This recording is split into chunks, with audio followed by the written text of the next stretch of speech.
ঠিক আছে? তো একটা সাইডে যদি আমরা ওয়েট দিই, আর একটা সাইডে কিছু একটা দিয়ে এলিমেন্ট দিয়ে সেটাকে ব্যালেন্স করতে হয়। সেটা কোনো সাবজেক্ট হতে পারে, সেটা কোনো গাছপালা হতে পারে, সেটা যা খুশি তাই হতে পারে, কিন্তু আমাদেরকে ব্যালেন্স করতে হবে। যখনই সেই ব্যালেন্সের রুলটাকে আমরা ব্রেক করছি, সিনেমাটোগ্রাফি ফটোগ্রাফির তো প্রচুর রুলস রয়েছে, সেই রুলসগুলোকে ব্রেকও করতে হয় সিচুয়েশন বেসে। তো তার সব থেকে ভালো এক্সাম্পল হলো ফিল্মস। এই ফিল্মে যখন স্টার্টিং পয়েন্টে সিনেমাটা শুরু হচ্ছে, তো এখানে কি দেখছি আমরা, এক সাইডে সাবজেক্ট আর এক সাইডে আরেকজন সাবজেক্ট সেটাকে ব্যালেন্স করছে ফ্রেমটাকে। এই সিনেমারই ক্লাইম্যাক্স পার্টটা যদি আমরা ওপেন করি, ক্লাইম্যাক্স পার্টের যদি ফ্রেম একটা নিই, তাহলে অদ্ভুতভাবে দেখব যে সাবজেক্ট রয়েছে, এই যে সাবজেক্ট আমাদের রয়েছে, কিন্তু সেটাকে ব্যালেন্স করার জন্য কিছু নেই। সিনেমাটোগ্রাফির সব থেকে ইম্পর্টেন্ট এবং ইজি টু লার্ন যেটা অ্যাসপেক্ট, সেটা হলো কম্পোজিশন। কম্পোজিশনটা শুনে মনে হচ্ছে খুব একটা ফ্যান্সি টার্ম বা খুব কঠিন কিছু, কিন্তু একদমই নয়। কম্পোজিশন হলো আমাদের ফ্রেমে যে সাবজেক্ট থাকবে বা ফোরগ্রাউন্ডে যা থাকবে, ব্যাকগ্রাউন্ডে যা থাকবে, সব কিছুর প্লেসমেন্টটাই কম্পোজিশন।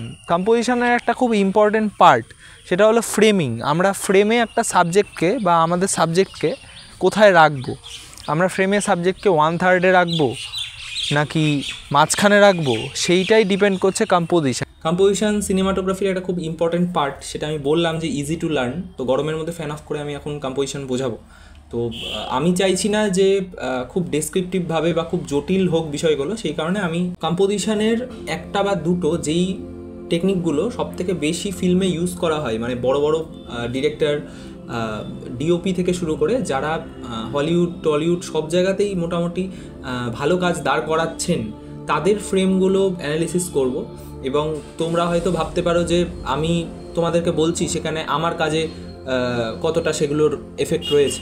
তো সেই জন্য আমি নিজের কিছু কাজের ফ্রেমেও ব্রেকডাউন করব, যাতে তোমরা বুঝতে পারো যে কতটা কাজে লাগে এই ট্রিকগুলো, ট্রিক হোক বা টেকনিকগুলো আর কি। তো সবার প্রথমে যেই টেকনিকটা সব থেকে বেশি ইউজ হয় সেটা হলো রুল অফ থার্ডস। এবার রুল অফ থার্ডস আর সিমেট্রি, এই দুটো সব থেকে বেশি কম্পোজিশনে ইউজ হয়। ভার্টিক্যাল যে ফ্রেমগুলো, ভার্টিক্যাল ফ্রেমের কম্পোজিশন আমি তোমাদেরকে শেখাতে পারবো না, কারণ সেগুলো তোমরা ফটোগ্রাফির কম্পোজিশন যদি তোমরা সার্চ করো, সেগুলো তোমরা গুগল দেখেই মোটামুটি দেখে নিতে পারবে, চোখ বুলিয়ে নিতে পারবে। আমি বলছি যেহেতু ফিল্মের কম্পোজিশন, তাই আমি হরিজন্টাল ফ্রেমের কম্পোজিশনের কথাই বলবো। বেশিরভাগ ক্ষেত্রে সেই অ্যাসপেক্ট রেশিওটা হয় 16:9। তো রুল অফ থার্ডস যেটা কথা বলছি, সেই রুল অফ থার্ডসটা প্রথমে বুঝে নিই বিষয়টা কি। তো এখানে একটা ক্যানভাস রয়েছে, ধরা যাক যে এটা আমাদের ছবির ফ্রেম বা ফিল্মের ফ্রেম। এবার এটাকে আমি 3 ভাগে যদি ভাগ করি, হ্যাঁ, এটাকে ফার্স্টে এই দিক থেকে 3 ভাগে ভাগ করলাম, দেন এভাবেও 3 ভাগে ভাগ করলাম, মানে হরিজন্টালি এবং ভার্টিক্যালি 3 ভাগে ভাগ করলাম। টোটাল আমরা 9টা পিস পাবো। এই 9টা ভাগের মধ্যে সব থেকে যেই পয়েন্টগুলোতে আমাদের চোখ যায় বা সব থেকে যেগুলো অ্যাট্রাকটিভ পয়েন্ট, সেগুলো হলো এই ইন্টারসেক্টিং পয়েন্টগুলো। এই ইন্টারসেক্টিং পয়েন্টগুলো, এগুলো হচ্ছে সব থেকে বেশি আমাদের চোখ আকর্ষিত করে। অ্যাট্রাকটিভ পয়েন্টগুলো যেগুলোতে আমরা চেষ্টা করবো যে আমাদের সাবজেক্টকে রাখার, সেগুলো হলো এই ইন্টারসেক্টিং পয়েন্টগুলো।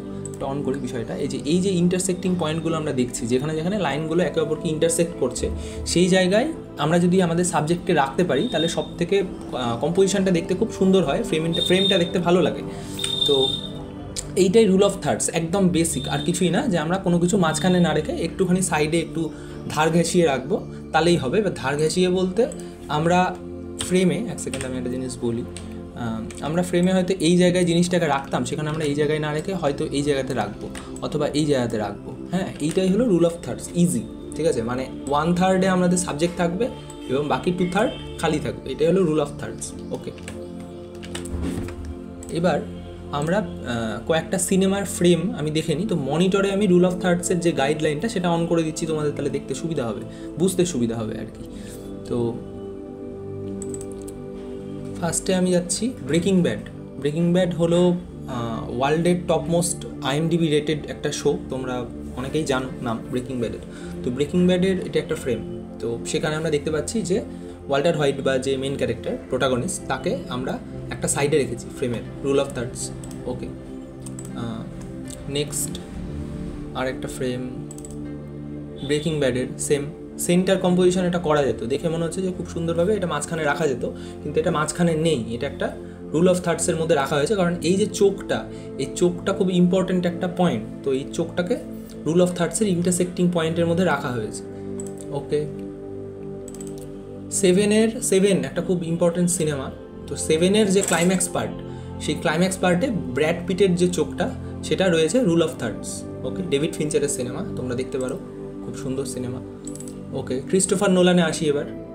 ক্রিস্টোফার নোলানের এই যে এই ফ্রেমটা, এটা পিওরলি রুল অফ থার্ডস নয়, হ্যাঁ, এটাকে লিডিং লাইন্সও বলে। লিডিং লাইন্স মানে এই যে এই লাইনটা এবং এই যে পাহাড়ের যে লাইনটা, এই দুটোই মেন ক্যারেক্টারের দিকে লিড করছে। মেন ক্যারেক্টার মানে এই সিনে যে মেন ক্যারেক্টার তার দিকে লিড করছে, তাই এই জায়গায় সব থেকে আমাদের চোখটা আসছে, সবার আগে চোখটা আসছে। তো এটা লিডিং লাইন্সের মধ্যে পড়ছে। এবার একটা জিনিস আমি টুক করে বলে দিই যে রুল অফ থার্ডস তো একটা কম্পোজিশন বা ফ্রেমিং টেকনিক হলো। এবার টপিক উইদিন টপিক থাকে, হ্যাঁ, মানে রুল অফ থার্ডসের প্রচুর ভাগ রয়েছে এবং গুগলে যদি আমরা সার্চ করি যে কত ধরনের কম্পোজিশন বা ফ্রেমিং টেকনিক হতে পারে, তো একটা ওয়েবসাইটে আমরা দেখবো যে 7 রকম, একটা ওয়েবসাইটে আমরা দেখবো 10 রকম, একটা ওয়েবসাইটে দেখবো আমরা 12-14 রকম। কারণ কি, যে টপিক উইদিন টপিক থাকে, হ্যাঁ, যে একটা সিমেট্রিক্যাল কম্পোজিশন সেটাকেও 2-3 রকমভাবে ভাগ করে দেওয়া যেতে পারে। রুল অফ থার্ডসকেও 2-3 রকমভাবে ভাগ করে দেওয়া যেতে পারে। আজকে যেহেতু রুল অফ থার্ডস নিয়ে আমি বলছি, তাই বাকিগুলো আমি চেষ্টা করব যে টাচ করলেও জাস্ট বেরিয়ে যাওয়ার। আচ্ছা, এবার আসি ডেনি ভিলেনভের সিনেমা ইনসেন্ডিস বলে একটা সিনেমা আছে, সেটার একটা ফ্রেমে এই যে রুল অফ থার্ডস। আচ্ছা, rule of thirds, totally rule of thirds. Rajkumar Hirani Dunki, rule of thirds. আচ্ছা, ইনসেন্ডিস আবার rule of thirds, rule of thirds. হ্যাঁ, মানে বারবার আমরা রিপিটেশন দেখতে পাচ্ছি যে এই টেকনিকটা। তার মানে কি, যে রুল অফ থার্ডস থেকে যদি আমরা আয়ত্ত করতে পারি ভালো মতো, তাহলে একটা খুব ক্রুশাল পার্ট আমরা ফিল্ম মেকিং বা সিনেমাটোগ্রাফির মাস্টার করে নিতে পারছি, যদি আমরা রুল অফ থার্ডসটা ঠিক মতো শিখে যাই যে কোন জায়গায় কীভাবে ইউজ করব। তোমাদেরকে যেহেতু আমি বিষয়গুলো শেখাচ্ছি, তো একটা জিনিস আমি প্রথমে বলে দিই যে আমি প্রথমে চাইছি না বিষয়গুলোকে খুব জটিল করে দিতে, কিন্তু to be honest, rule of থার্ডসটা শেখা বা মাস্টার করা দেখে যতটা মনে হয় সহজ, ততটা সহজ একদমই নয়। কারণ রুল অফ থার্ডসের মধ্যেও বিভিন্ন রকম পার্ট রয়েছে। আচ্ছা, এদিকে দেখাই, এটা দিয়ে দেখাই। এটা হলো 1917 রজার ডিকিন্স ডিওপি, স্যাম মেন্ডেসের ডিরেকশানে সিনেমাটা। পুরো সিনেমাটা চেষ্টা করা হয়েছে যাতে দেখে মনে হয় ওয়ান টেক, তো 1.5 ঘন্টার সিনেমা বোধ হয়। তো পুরো সিনেমাটা দেখে মনে হবে যে কোনো কাট নেই, একটা জায়গা বাদে দেখে মনে হবে যে একটা জায়গাতেই কাট ছিল, কিন্তু গোটা সিনেমাতে প্রচুর লং টেক রয়েছে। তোমরা যদি দেখো ভালো লাগবে। তো এটা হলো সিনেমার স্টার্টিং পয়েন্ট। তো এখানে রুল অফ থার্ডস এখানে ব্যবহার করা হয়েছে। তো রুল অফ থার্ডসের সাথে এখানে আরেকটা পয়েন্ট আসছে, যেটা হলো ব্যালেন্সের। এবার আমি এটাকে নিয়ে আসি, এটাকে আমি ফটোশপে নিয়ে আসি বোঝানোর জন্য। ওকে, এবার তোমরা যদি ভালো মতো লক্ষ্য করো, তোমরা দেখবে যে রুল অফ থার্ডসে যেহেতু যেহেতু আমাদের সাবজেক্ট রয়েছে এখানে, এবার এখানে আরেকটা সাবজেক্ট রয়েছে সেটাকে ব্যালেন্স করার জন্য। মানে একটা সাইডে তো আমি ওয়েট চাপাচ্ছি ফ্রেমের, তো বাকি সাইডটা যদি একদম খালি থাকে সবসময় সেটা ভালো লাগে না। তো সেই জন্য সেখানে কিছু না কিছু দিয়ে, একটা ওয়েট দিয়ে সেটাকে ব্যালেন্স করতে হয়। এটা গ্রাফিক ডিজাইনেরও রুল, ঠিক আছে? তো একটা সাইডে যদি আমরা ওয়েট দিই, আর একটা সাইডে কিছু একটা দিয়ে, এলিমেন্ট দিয়ে সেটাকে ব্যালেন্স করতে হয়। সেটা কোনো সাবজেক্ট হতে পারে, সেটা কোনো গাছপালা হতে পারে, সেটা যা খুশি তাই হতে পারে, কিন্তু আমাদেরকে ব্যালেন্স করতে হবে। যখনই সেই ব্যালেন্সের রুলটাকে আমরা ব্রেক করছি, সিনেমাটোগ্রাফি, ফটোগ্রাফির তো প্রচুর রুলস রয়েছে, সেই রুলসগুলোকে ব্রেকও করতে হয় সিচুয়েশন বেসে। তো তার সব থেকে ভালো এক্সাম্পল হলো ফিল্মস। এই ফিল্মে যখন স্টার্টিং পয়েন্টে সিনেমাটা শুরু হচ্ছে, তো এখানে কি দেখছি আমরা, এক সাইডে সাবজেক্ট আর এক সাইডে আরেকজন সাবজেক্ট সেটাকে ব্যালেন্স করছে ফ্রেমটাকে। এই সিনেমারই ক্লাইম্যাক্স পার্টটা যদি আমরা ওপেন করি, ক্লাইম্যাক্স পার্টের যদি ফ্রেম একটা নিই, তাহলে অদ্ভুতভাবে দেখব যে সাবজেক্ট রয়েছে, এই যে সাবজেক্ট আমাদের রয়েছে, কিন্তু সেটাকে ব্যালেন্স করার জন্য কিছু নেই। তার মানে কি, ফিলিং অফ এমটিনেস এখানে আসছে। মানে এখানে বোঝাই যাচ্ছে যে কিছু একটা টেরিবল কিছু একটা হয়েছে, তার হয় তার জীবন খুব ফাঁকা এরকম বোঝাচ্ছে, বা একটা এমটিনেস বোঝাচ্ছে। এবার এমটিনেস বোঝানোর জন্য সবসময় হোয়াইট ফ্রেম ধরা হয়। তো ইনি যেহেতু রজার ডিকিন্স বিশাল বড় লেভেলের ডিওপি, তোমরা ওনার কাজ দেখলে বুঝতে পারবে, প্রচুর ভ্যারাইটি কাজ ওনার রয়েছে। মানে জেমস বন্ড থেকে শুরু করে উনি শশাঙ্ক রিডেম্পশন, যেটা খুব পপুলার সিনেমা, তো এরকম সিনেমাও উনি কাজ করেছেন। তো উনি তো চট করে নর্মাল বেসিক কোনো ফ্রেম বা বেসিক কোনো টেকনিক নিয়ে করবেন না, উনি অবভিয়াসলি এক্সপেরিমেন্ট করবেন বা নতুন কিছু টেকনিক ট্রাই করবেন। তো এখানে উনি এটা একটা মিড শট দিয়েও কীভাবে এমটিনেস বোঝানো যায় সেই কারণে উনি রুল অফ থার্ডস ইউজ করেছেন উইথ ইমব্যালেন্স, মানে ব্যালেন্সের যে কথাটা আমি বললাম সেটাকে উনি ব্রেক করে দিয়েছেন, এখানে ব্যালেন্স করার মতো কিছু নেই, সেই জন্য ফ্রেমটা দেখে বেশি এমটি লাগছে। আচ্ছা, এবার একটা ছোট বিষয় বলি রুল অফ থার্ডস শেখার। রুল অফ থার্ডস যখনই আমরা ইউজ করব তো আমরা চেষ্টা করব যে যেদিকে সাবজেক্ট দেখছে, যেদিকে সাবজেক্ট তাকাচ্ছে সেই দিকে আমরা খালি স্পেসটা রাখার চেষ্টা করব র্যাদার দ্যান অপোজিট দিকে। যেমন আজকে আমি নিজেও রুল অফ থার্ডসে রয়েছি, এবার আমি যদি এদিকে তাকাই তার মানে এদিকে আমি ফাঁকা জায়গা রাখবো, ঠিক আছে, আমি এদিকে তাকাচ্ছি তো ফাঁকা জায়গাটা আমি এদিকে রাখবো 1/3।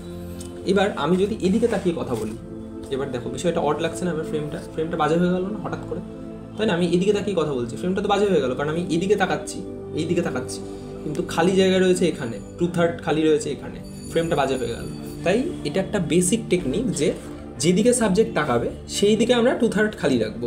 তাকাবে বলতে ডিরেক্ট এরকমভাবে তাকাতে হবে তার কোনো মানে নেই, হালকা যেদিকে ঘুরে আছে প্রোফাইলটা সেই দিকে 2/3 আমরা ছেড়ে দেবো। এটা হলো বেসিক নিয়ম, ফান্ডামেন্টাল রুল, যেটা সব জায়গায় ইউজ হয়। এবার এই ইউজ কেস সিনারিওটা আমি দেখিয়ে দিই। এই যে দেখো রুল অফ থার্ডস, এখানে একটু এদিকে তাকাচ্ছে, ডান দিকে তাকাচ্ছে, হ্যাঁ আচ্ছা এটাকে আমি নিয়ে আসি, হ্যাঁ সাবজেক্ট তাকাচ্ছে ডান দিকে তাই খালি রেখেছে ডান দিকে, ওকে। এবার এই টেকনিকটা এটাকে ব্রেক করলে কি হয়, এটাকে বলে লুকিং স্পেস, হ্যাঁ। এবার লুকিং স্পেসটা কখন আমরা রাখি, যখন সাবজেক্টের মেন্টাল কন্ডিশন ঠিকঠাক আছে, সাবজেক্ট পাওয়ারফুল, হয়তো আমরা চাইছি যে সাবজেক্টকে মেজরিটি পোর্শনে দিতে, সাবজেক্ট একটু পাওয়ারফুল, কিন্তু আমি রুল অফ থার্ডস ইউজ করবো, কিন্তু সাবজেক্ট পাওয়ারফুল বলতে কি যে তার এফেক্ট রয়েছে, সিনটাতে তার এফেক্ট রয়েছে, সে চাইলে সব কিছু করে দিতে পারে, সেই জায়গায় আমরা লুকিং স্পেস রাখবো, এই যে দেখছি। কিন্তু যদি সাবজেক্টকে আমরা উইক দেখি, যে সাবজেক্ট আমাদের কোনো একটা জায়গায় ফেসে গেছে, তার পক্ষে সম্ভব না কিছু করার, সে চাইলেও কোনো কিছু করতে পারছে না, সে একটা সিচুয়েশনের মধ্যে বদ্ধ হয়ে গেছে, সেই জায়গায় আমরা এই রুলটাকে ব্রেক করে একদম রিভার্স করে দেবো, লুকিং স্পেস যেটা বলছি সেটাকে ব্লক করে দেবো। কীভাবে বুঝবো সেটাকে কীভাবে ট্রাই করবো, ডেনি ভিলোনোভের সিনেমা ইনসেন্ডিজ আমরা বারবার দেখবো যে লুকিং স্পেস ব্লক হচ্ছে, বারবার আমরা একটা রিপিটেশন দেখবো যে মেয়েটা বাঁ দিকে তাকিয়েছে, স্পেস ছাড়া আছে ডান দিকে, বুঝতে পারছো? রুলটাকে ব্রেক করা হয়েছে ভালো মতো ইউজ করার জন্য। আচ্ছা এই যে এই সিনটাতে আমি স্পয়লার দিচ্ছি না, কিন্তু এটা স্পয়লার হবেও না, এই সিনটাতে মেয়েটার সামনে একটা ম্যাসাকার হবে বড় সড়ো, হ্যাঁ, একটা বাসকে পুরো আগুন জ্বালিয়ে ধ্বংস করে দেওয়া হবে, প্রচুর মানুষ মারা যাবে। তো এই জায়গায় মেয়েটার কিন্তু কিছু করার নেই, ও জানেও না যে তার সাথে কি হবে, ইন ফিউচার তার সাথে কি হতে চলেছে, টেরোরিস্টরা তার সাথে কি করতে চলেছে সে জানে না। তো সেই জায়গায় ভিউটা আমরা ব্লক করে দিয়েছি, আমরা লুকিং স্পেস ও ডান দিকে থাকা দরকার, আমরা রাখিনি, ডান দিকে কোনো স্পেস ছাড়িনি, আমরা ব্লক করে দিয়েছি। আচ্ছা এই সিনেই আরেকটা ফ্রেম রয়েছে, এটা দেখে তোমরা কন্ট্রাডিক্ট করতে পারো যে এটাতে তো লুকিং স্পেস ব্লক নেই, এটাতে তো রুল অফ থার্ডস আছে কিন্তু লুকিং স্পেস ব্লক নেই, একই সিন এই সাইড থেকে নেওয়া হয়েছে, তাই না? এবার আমি বলি এখানে কেন ব্লক করেনি, তার কারণ আগুনটাকে নিতে হবে, এখানে ব্যালেন্স হয়েছে, এটা একটা সিম্পল রুল অফ থার্ডস, যেখানে আমাকে স্পেস তো ছাড়তেই হবে কারণ আমি তো আগুনটাকে ফ্রেমে নেব, তাই না? মানে আমি গল্প বোঝাচ্ছি, একটা জায়গায় আমি আগুনকে আলাদাভাবে একটা ফ্রেমে দেখাচ্ছি, মানুষটাকে আলাদাভাবে ফ্রেমে দেখালাম, তাহলে কি দুটো ফ্রেম হচ্ছে, দুটো কাট হচ্ছে, মানে একটা কাট থাকছে, সেখানে অডিয়েন্সের কি চোখটা একটু ডিস্ট্র্যাক্ট হবে, সেই কারণে আমরা একটাই ফ্রেমে এক সাইডে আগুন দেখিয়ে দিলাম, এক সাইডে ওনাকে দেখিয়ে দিলাম, তাহলে কি হচ্ছে লুকিং স্পেস ব্লক করতে হচ্ছে না ঠিকই, কিন্তু আমরা মেন্টাল কন্ডিশনটাও বুঝিয়ে দিচ্ছি, রুল অফ থার্ডসও ইউজ করে দিচ্ছি, আর এখানে ব্যালেন্সের রুলটা খুব সুন্দরভাবে ইউজ হচ্ছে। আচ্ছা লুকিং স্পেস ব্লক, এই যে আবার ওনার প্রোফাইলটা ডান দিকে কিন্তু খালি রয়েছে বাঁ দিকে, লুকিং স্পেসটা ব্লক করে দেওয়া হয়েছে এখানে, কারণ উনি জানেন না যে নেক্সট কী হবে। তো এই রকম প্রচুর সিনেমায় রয়েছে। আমার কাছে ফ্রেম, এক সেকেন্ড আমি একটা ফ্রেম ওপেন করি, চট করে বোঝা যাবে।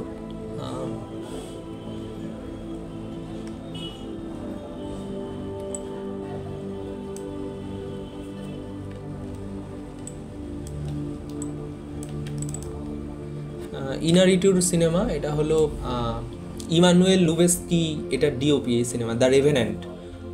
লিওনার্দো ডিক্যাপ্রিও আছে। তো মাল্টিপল অ্যাওয়ার্ড উইনার সিনেমাটা, অনেকগুলো অস্কার পেয়েছে, সিনেমাটোগ্রাফিতেও পেয়েছে অস্কার। তো এইখানে আমরা লুকিং ভিউটা বা লুকিং যে স্পেসটা সেটাকে ব্লক দেখছি, ঠিক আছে, কারণ এই জায়গায় সাবজেক্ট ফেসে গেছে, একটা বিপদে পড়ে গেছে। এবং এইগুলো তো আমি বেশ কিছু সিনেমাতে দেখালাম। তো এই লুকিং ভিউটা ব্লক করার টেকনিক সব সিনেমাতে দেখা যায় না। তো যারা হলিউড ফিল্ম মেকার বা হলিউড ডিওপি তারা খুব এক্সপেরিমেন্ট করে, যেমন বলিউডে বা টলিউডে অত এক্সপেরিমেন্টের জায়গা নেই, কারণ মানুষ খাবে না। মানে এটা ফ্যাক্ট, মানে এটা খারাপ দিক থেকে নিলে হবে না। মানে এক্সপেরিমেন্ট কেন করছে না? কারণ মানুষ খাবে না। মানুষ যেটা খাবে সেটাই তো করতে হবে না। বলিউড মানে কি, সেটা ফার্স্টে একটা বাজেটের প্রশ্ন আসছে যে আমাদেরকে হিট করাতে হবে। হলিউডে যখন একটা এক্সপেরিমেন্ট হয় মানুষ বলে আর্ট, মানে আমরাই বলি, বাঙালি বলে, বলিউডের লোকজন বলে এটা আর্ট। হ্যাঁ, এটা ভুল নয়, এটা আর্ট।